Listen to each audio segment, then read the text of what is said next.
What's up, guys? Welcome back to another Team Solemn Circus live video. On the left side here, we have a brand new deck, Maliss, going up against Memento. On the right, we're playing, obviously, here. This is going to be the first locus with Memento, or with Maliss, as well as Rizal being live. We are going to be seeing Maliss, and I'm putting the die roll here, as it's going to be a little bit slow of a match.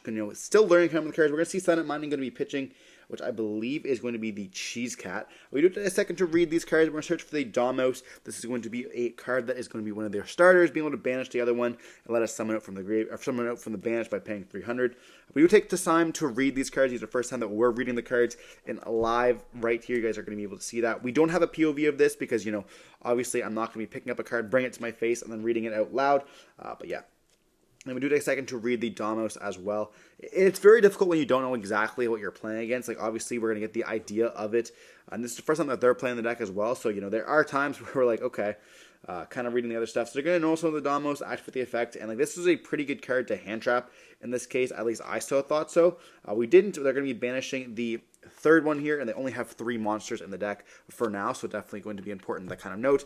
When you don't know what the deck does or what the other cards and the engine kind of do, it's pretty important. So they're going to pay 300, summon itself out.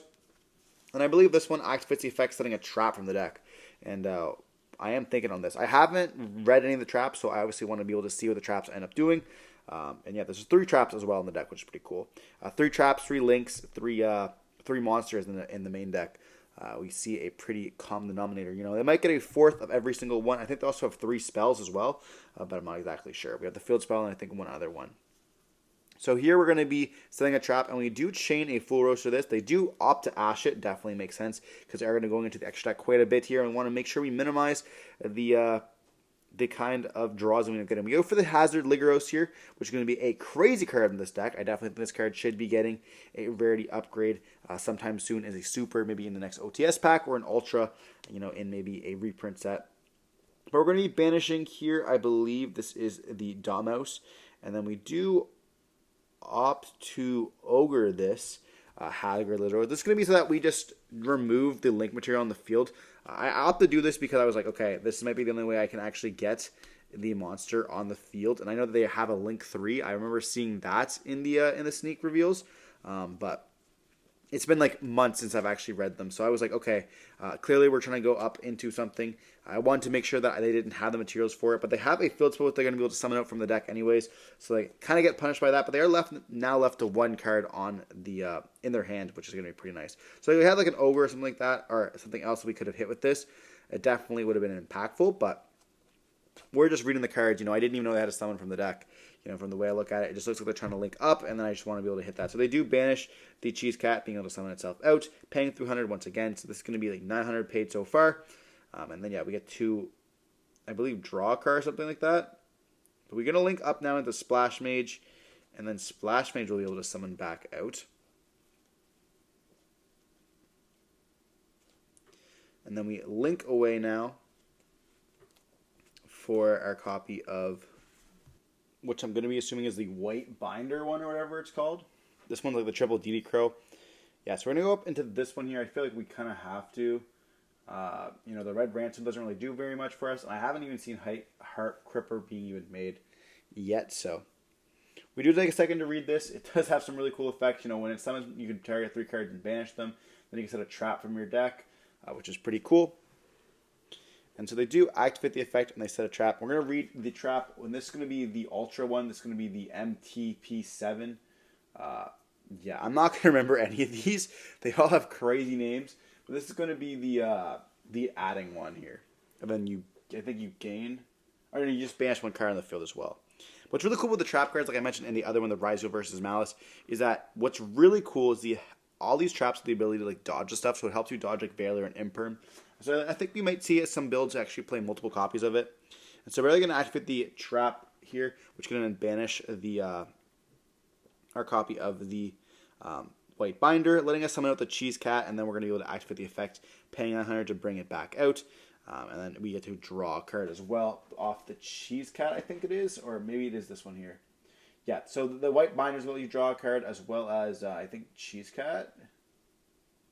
But you have to banish 1 Maliss card from your hand, then you draw 2 cards. So pretty cool you can do that there.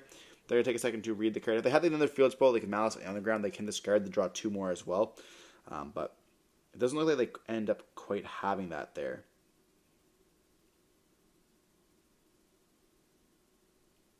So we see a set imperm, and then with that, it looks like we're going to be passing turn on it. I don't exactly know if there's anything else we could have maybe done there, because we had to have a Maliss monster to go up into one of the Maliss Link monsters, so we couldn't just like link away to get up into that Link decoder to get the additional summon. But if there's any misplays, let me know in the comment section down below. We are still learning of the deck. I think that I've learned a little bit more since this duel, of course. We're going to go for a Solemn of Anguish. We're going to chain the Imperm. We're going to chain Bone Party there, which can allow us to dodge the Imperm. That's what I really like about the trap cards, having the ability to dodge these stuff by just banishing your monsters. Like, the traps are kind of crazy. They're honestly like quick play spell cards, but just a little bit better, honestly, by just banishing the cards. I wish that you had the option to banish the card, like their monster anyways, if you wanted to during the next turn. But at the same time, like, it'd be really hard to put that into wording in Yu-Gi-Oh! And it would be a little bit more complicated. Like, you can banish, and then but if you activate this turn, you have to banish. I don't exactly know exactly how they would word it, but I think it's definitely just possible. So we're going to go here up into a bunch of stuff, being able to search and summon out all this good stuff here. We summon with the attached Nushigu, activating the effect. That's going to allow us to dump. We summon out we end up summoning out Mace there off of the Bone Party, and then we activate the effect, destroying it, letting us search for the the fusion spell here. This is going to allow us to put back some of the cards, because I do notice they have a lot of cards in their deck that do banish stuff, also or banish from the hand, or banish from the field as well. So like I want to be able to dodge the cards, and we are going to take a second to read it. And this one does banish, so I let that resolve because I don't want to be banishing our fusion that we end up making. So like if I banish our Tatsunushigu, that's going to be pretty fine to me. I don't necessarily need to resolve in this case. Gaddock can be dropped later on. We already have, I think, 3 Memento cards in the graveyard already, so we can just use it. And yeah, so we're going to take a second to read it. And so like you don't banish your card unless it was set this turn. So that is kind of a bit of a problem, but you get to banish one random card on the field, which should just be, like, when you look at the trap, it's like, if you activate this card the turn by banishing one, add one Maliss monster from your deck to your hand, then if you control a Maliss Link monster, you can banish one card on the field. And then, like, the TB, whatever, and I don't even know here. So then, we're then going to activate Memento Fusion, putting back 2. And then we ask if they have any other card that does anything there, and they go, no, we don't. We're going to then go for Twin Dragon. Twin Dragon is able to activate the effect, letting us destroy 1 to then search for 2. And I'm not exactly sure what they have in the hand, or if there's like what kind of end board this is kind of looking for. They thought that got the effect if you just banish it, which would again let them summon out bodies, but we search out for Horn Dragon and a Sleepy by destroying the Sleepy in the hand. And then Sleepy is going to activate the effect, sending the Akiron to the graveyard here.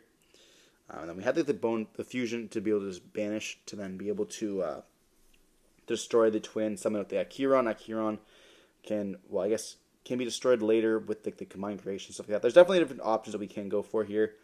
We have the Sleepy as well in our hand, and we have the Horn Dragon here, which is going to let us summon out, but we don't really need to summon with the Horn Dragon, especially if we're going to go Sleepy Fuse. You can just use the hand for it. But I don't exactly kind of know where we're going for this. I know the Horn Dragon has the ability that can make your opponent's cards get banished. People forget that effect all the time, making it essentially a macro by attacking. We do destroy the twin there with the fusion, and we end up searching for the field spell. This is that we don't want to be dumping the other fusion to the graveyard, and then we're going to activate the effect of the Twin Dragon as well as Akiron being able to summon itself back out. And then we're going to activate the Sleepy to summon itself out. And I was thinking, okay, well, maybe I just activate the Sleepy effect to fuse this time. But it kind of all just plays into nib at this point. We're going to activate the fusion, the field spell. And then this is going to be red here. A lot of the Memento cards have so many different effects. Being able to set one party during the end phase is going to be pretty nice. We activate the Sleepy to summon itself. We activate the effect to fuse. They ask if they know what else we have in hand. We show that the Twin Dragon, and this is what I mean, like when I said I should activate the Sleepy on the field, on the summon. They do chain the Nibiru, but if we would have activated the effect on summon of the Akiron in itself, I would have been able to still fuse. Now, it wouldn't have been that good because I would have been able to fuse up into a Twin Dragon and being forced to resolve it. So we are kind of lucky in this case where we just not be able to play. We get summon out the copy of Horn Dragon, and then we can just set the Bone Party during the end phase as well as set that additional card. So we still have some lines here in this case, a little bit better than we would have been forced to go for that Twin Dragon here. So we didn't get punished by the nib, but definitely, you know, if you have another Memento in the hand, if we didn't in this case, we had a set card, you'd want to be able to activate the effect on the summon there. So we do pass turn on this. Now what's also really important is that you can get Akiron to be able to affect the summon back out. You won't be able to destroy it with the Horn Dragon, but we are going to go for Bone Party, destroy the Horn Dragon, summoning out the copy of Witch, and then we can go effect of Field Spell as well as the effect of the Horn Dragon as well as the effect of Akiron, and that's going to be all of the target. We're going to destroy all of them there, and that's going to make it so that we just don't have any we don't have any Maliss card on the field. They're just asking how the chain link's going to resolve. They're going to leave them with one card left on the field, which is kind of important, or one card left in the hand. You know, that's we kind of have a way to deal with that. I think also an imperm is set, so it's going to be pretty simple. But we're going to destroy everything. And I think we do misplay in this case. We search for a mace once again off of the Witch, and then we're going to summon out the Akiron off itself, and then we're going to be seeing the Field Spell summoning its elf, or summoning out the Sleepy. Sleepy can then activate the effect, and we can use the 2 in our hand if we want to go end up for a Twin Dragon. Twin Dragon can then activate the effect, destroying itself. Now I feel like in this case we should have 100% have gone for the big one there, but we're going to be seeing the Twin Dragon summon, dump, and then activate the effect. Sleep is going to dump the Gatic. Gatic will then be able to summon itself back out. We're going to search for a Bone Party, and then, well, yeah. So we're going to add back, and we have like insane follow-up here. But they have the ability to banish all those cards as well as like they're still going to be able to play. At the time I was like, okay, they've already used their normal summon. I don't know what other card they have. But they have a Magnemite here. And Magnemite is going to be insane in this because they can just banish the Dominoes, which they can activate the effect to bring itself back up by paying 300. Activate the effect banishing, let's say the Sleepy or whatever. Or not the Sleepy, but the Sheepy or whatever. Shitty Cat or whatever the fuck it's called. Or the White Rabbit, and like you just have everything here. So here we do activate the Azarune summoning itself out, you know, not being an imperm, but if they do decide to link up, we can negate the link summon, which is going to be pretty nice, but they can just beat over the Azarune here altogether. So they're going to see the trap going to be summoned, and then they're going to be able to, or the traps that are going to be summoned, they're going to be setting the trap from the deck, and this is the third trap here, which is going to be the Monster Reborn, I believe. But like we are reading all these cards for the first time. I had no idea. I didn't even know or think about the fact that Bestials are going to be a card for them. But it's quite kind of cool how they do get that interaction with the cards. I really hope that we do see some builds play more of the trap cards. I think that, you know, playing 3 obviously is not that much. I'm hoping we maybe see like 5 or 6 put in the deck. Because the cards are like absolutely incredible. Especially the add one or summon one out. Like it just honestly just kind of nutty. We're going to see them link up now into the Wicked, and then we're going to take a second to read the Wicked, just to make sure like it can't be destroyed if I just negate the summon. I know it has some weird kind of protection effect, but they can't actually make it because it requires 2 Cybers monsters. So what's really important about this is that they have to keep a Maliss monster on the field to make the Maliss links, so they can't kind of use it, and they already have gone through their Wicked. We do their Splash Man. We do talk about this because it is important that, you know, this is the first time that he is playing the deck at the locals. It also is the first time we're playing against the deck. So kind of being able to explain and understand the kind of like the aspects of it. And you do only play one of each a link card in the extra deck, which is kind of important to note. So the room is very tight, or the extra deck is very tight here, which is kind of cool when you think about that. And then the kind of like the Kashtira matchups, or like even Mimigul being able to rip some of their extra deck stuff. It is important that you have to be careful of what you want to kind of hit. Or what you want to play there.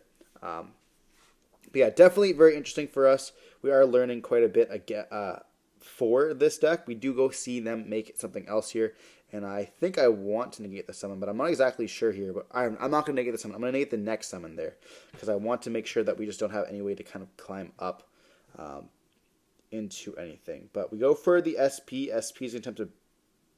We're going to negate the SP summon before anything happens there, because we want to make sure they just can't chain the SP. I'm assuming the SP is going to be the next card that's going to be able to negate. And yeah, they go out now for the trap card, being able to banish. They can bring out their their link, and they do get to banish 3 cards from our graveyard or from their graveyard, depending on if they want to hit. They do hit their cheese cat as well as other stuff, and like this is important, but we couldn't really play around it. They know what the 3 cards we have in our hand, and we kind of have to just banish the SP, or else we're not going to get another chance to kind of hit a good card. So we do opt to do that there. The SP was going to 100% banish our trap there.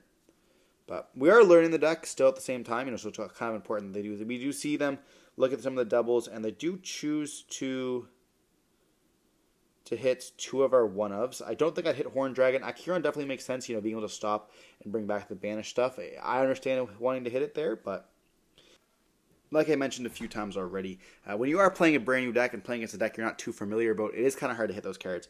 Akiron and the Sleepy would have been my hit. Obviously, Gaddock is still on the field, but they're looking at their extra deck and their graveyard, and it looks like they're going to be kind of realizing and admitting defeat here, rather than they should have just went battle phase, attack over the Azaroon, lose their monster, and then been able to kind of go up and not really care about it. They are learning the deck. They thought they could maybe had a line to kill me, but they unfortunately did not there. We realized we also should have we misplayed as well. We should have made the big one, the combined creation or the Creation King there, being able to pop those cards on the field and not going for the follow up. Like follow up is going to be absolutely amazing, of course, but being able to get multiple cards back, we would have still the add back, we'd have the pop and stuff like that. Being able to have the interruptions that we end up needing against a deck like this is a lot better than, of course, the add back consistently of the Twin Dragon and stuff like that as well.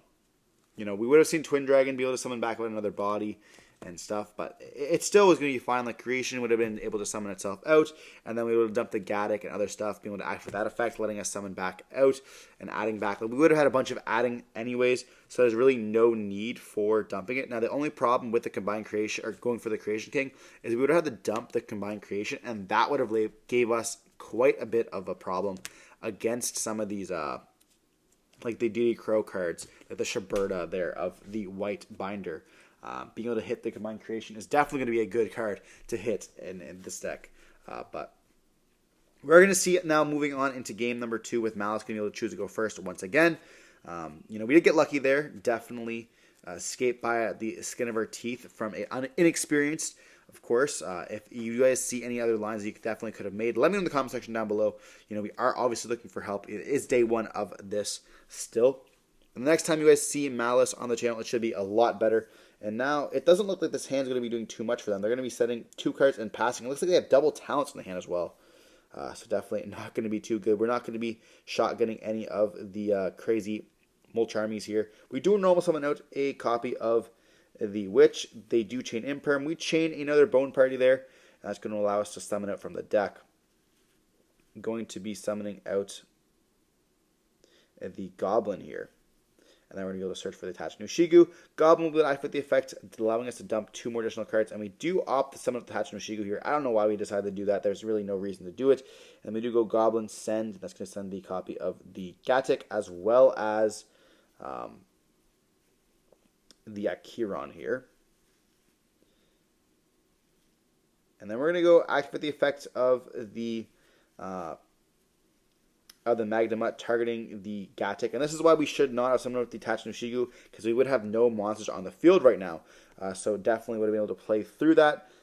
But we have to chain the fusion in their hand, which we have no problem doing because we did have that, fortunately for us. But we're not going to get the effect of the Gaddock summon itself back out and be able to add back a card.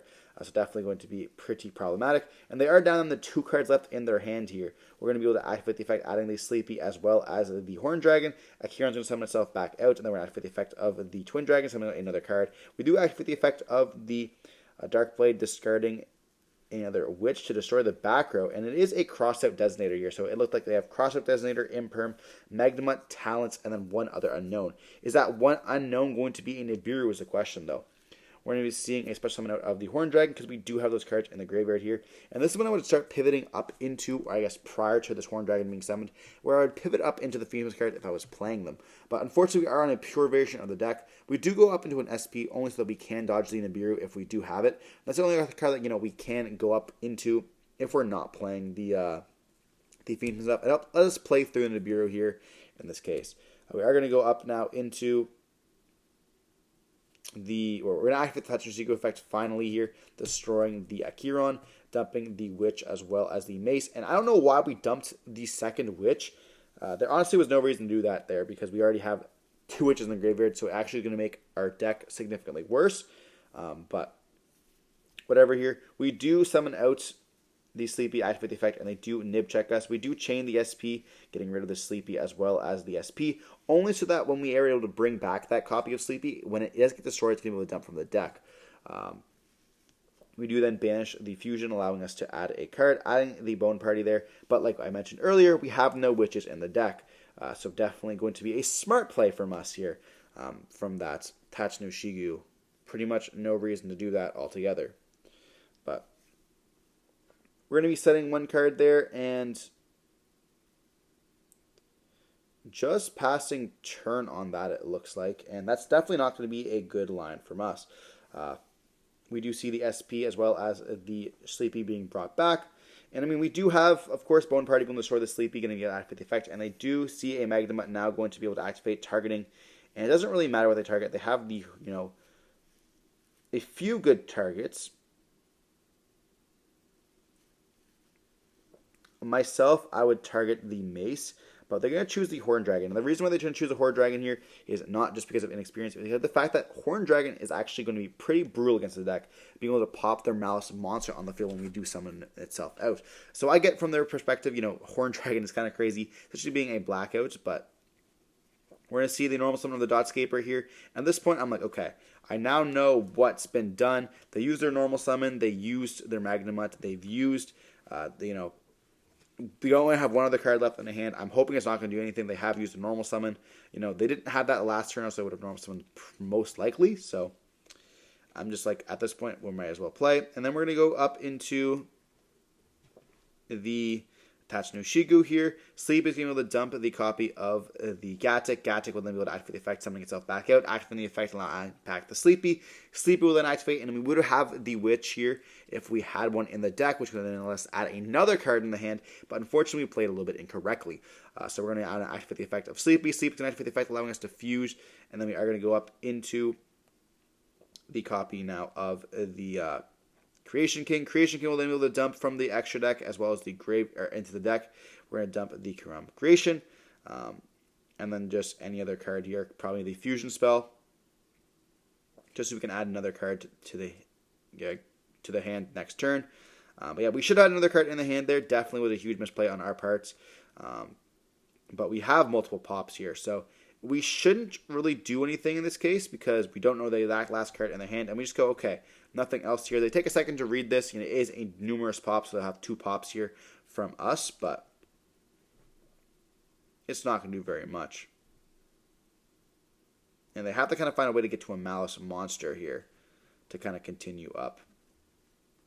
Then we have like SP as well as that. So we're going to go Combine Creation in the battle phase or try to attack over the SP. And then we'll destroy Akiron will summon itself back out.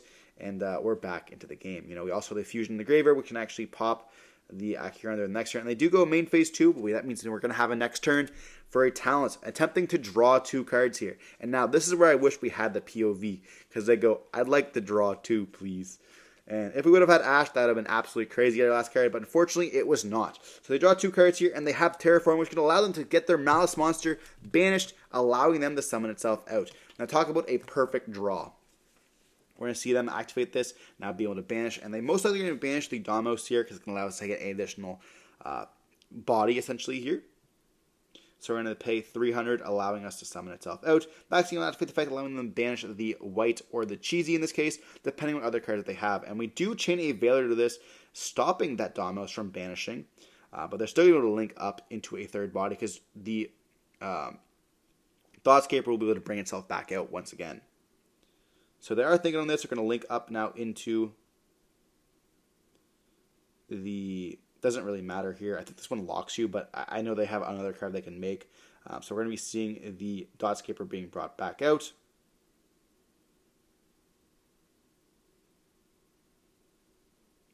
And then we're going to be banishing the SP and itself. Now, this is where I made an absolute huge misplay here, because I should have banished the Maliss monster. Now, not banishing the Maliss monster is going to allow them to go up into Splash Mage, which can then bring back out the Maliss monster, because they only have one in the graveyard, and that's going to cost me the game. So, very, very unfortunate for us here, where I do, misplay here. And then they're going to now go up into the Maliss Link monster, and that's going to allow them to banish our stuff here. And kind of have to be careful. We should hit the fusion spell as well. Even though it doesn't progress our game state, it does allow them to just, it allows, I guess, us as a Memento player not to kind of get our effects back. Now, we are going to bring back the SP, but it's not going to be doing very much for us. Yes, we get rid of 3 cards there. I don't know if I would have hit the Twin Dragon. I don't think it really matters that much there. But as long as we have anything that just doesn't bring itself back, I think that we have either a Gatic or we have Mace in the graveyard, and those cards are pretty important. But yeah, we definitely misplayed a huge part. We should have another Memento monster in their hand.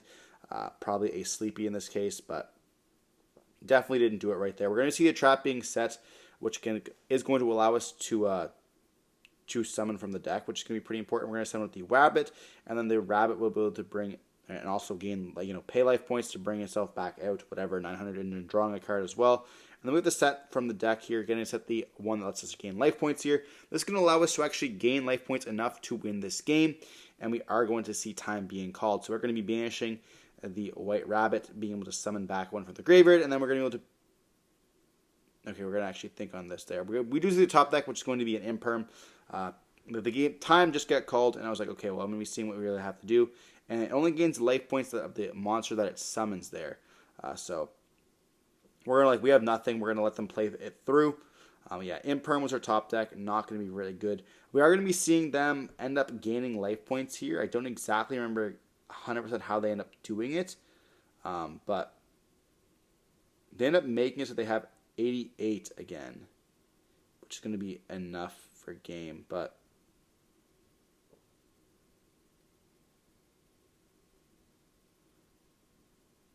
we're going to see how many life they've paid. But yeah, I mean, this is just a locals match. We kind of want to see the ability to do. We weren't going to come back from this as well, so they had the game anyways. But yeah, they're going to link away up now into either a not Croshy, but a Hazard Legoros, or Hazard just has to banish to make itself have 0 attack. Then we're going to see the Rabbit bring itself back out, and then I have the trap here, banishing the Rabbit, then summoning the Rabbit there, and then that's going to be enough so they can get game. And we did have a Full Roast as well as another Underworld in the hand there. So Cheesy Cat would have been able to potentially draw 2 cards. We do see him getting a tie in this case. Very, very cool seeing how Maliss ended up operating as a deck. I really like the deck quite a bit.